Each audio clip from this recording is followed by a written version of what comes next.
เจ้าเครียดยังกับน้าสาวมันต้องว่านะมันสิพิษกันไปมันเล่าความในใจมันขอโทษพ่อมันต้องเล่าอันนั้นมีแต่ขอโทษขออภัยกันแล้วก็แล้วเอ้าขอขมาเนี่ยขอขมา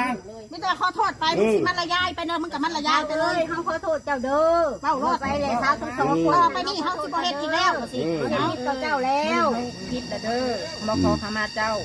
สิเจ้าเหตุผิดไปสิ่งที่ว่าได้ล่วงเกินไปก็ขอโทษขออภัยนำบ่ให้มีอีกทั้งสาวอ้นสาวมน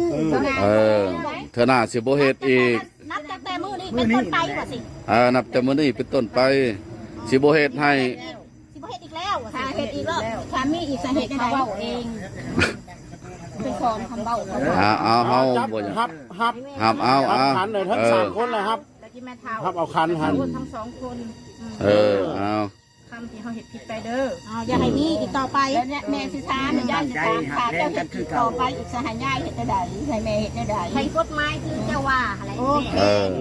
ตามนั้นเที่ยวนี้ถือว่าเป็น